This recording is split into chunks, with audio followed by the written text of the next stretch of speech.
Silahlı saldırılar yalnızca devlet güçlerinden ve faşistlerden değil, bazen de aynı saflarda mücadele eden devrimci sol örgütlerden geliyordu. Bu kesimler arasında DHKPC'lilere karşı düşmanca bir tutum içerisinde olanlar vardı. Yer yer işi silahlı saldırıya vardıranlar oldu. 3 Kasım 1979'da Diyarbakır'da DHKPC'li Abdülselam Aydın silahlı saldırı sonucu yaşamını yitirdi. Selam. Yani siyaseti koyuyorum bir kenara, insan olarak korkunç, fedakar. Yani anlatamam Selam. Yani Selam'ı tanıyan herkese, kime sorsan ben şeyi söyler. Paylaşımcı, artı çok cesur. O da altmışsın, çok da cesur.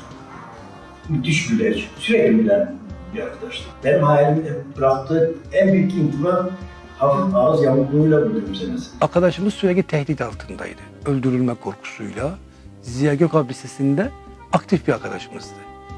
Hani DHKPC'nin bizim çok iyi, sevecen, insan ilişkileri çok güzel, örgütleyici bir arkadaşımızdı.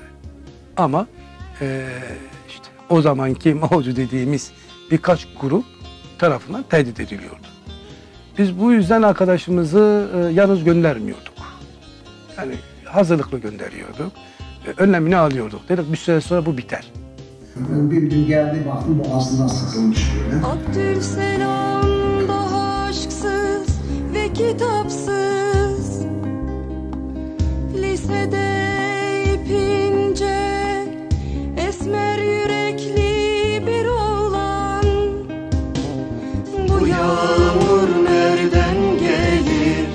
Sular bulanır. Bu çığlık nasıl büyür? Yürek daralır. Bu kavga ne de bıçkın meydan aranır. Aranır Abdülselam bilmez bir oğlan. Ben şey yaptım kendisini yani zorladım. Yok abi dedi. Bana bir şey polis olduklarını söyleyen işte sokakta beni yakaladı boğazımı sıktılar. Tabii zaten ben dayanamadım. O gün gittik bütün sokaklara baktık. Ama bütün sokaklara Akşam ofiste saat 4 ila 6 arasıydı, saat tam hatırlamıyorum. Dağıldık. Biz yine büyük ihtimalle ben eve giderken dedim herhalde arkadaş yalnız değil. Ama o akşam yalnız evine gidiyor. Diyarbakır'ın göğsünde terli bir akşam. Daralan sokaklarda bir yaşamı çaldılar. Abdülselam kardeşimi arkasından vurdular.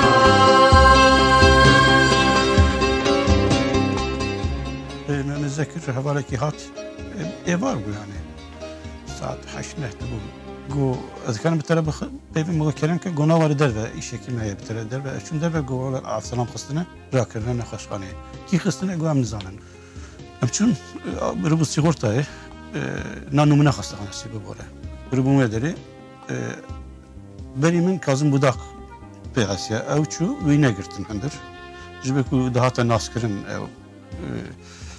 هوانا geleki xabetin ku bişin Ankara bayram ayaz hebu geçağı geleki bu xurtiji ser xabeti karkır gelek havana dineci gelek doktor hatın ser yani çarpej doktor hatın ser vaqta azdılur bu ve bukrana ameliyat khani ev bukrana müdahale bukrana sibe vaqta şun daş kadar Ankara şun ve dedim ama zekir makam kağızdaki lübisine ku arsalam şuya hakikat Erken sarıldım bir kanlı geçitte vuruldum kaldım. Koştum kan mevsimine erken sarıldım. Bir kanlı geçitte vuruldum kaldım.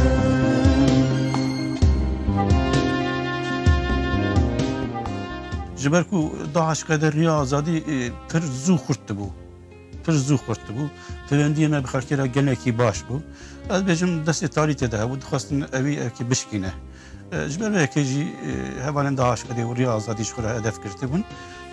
Bize karşı da saldırılar oldu. Yani silahlı saldırılar da oldu. Ama ben de ya da bizim üstümüzdeki insanlar da hepsi bize şunu öğrettiler. Sakın ola kötü bir olaylar yapmayın. Kendinizi savun ama siz saldırmayın. Ve o anlamda hiçbir daişkadenin eli kanlı değildir.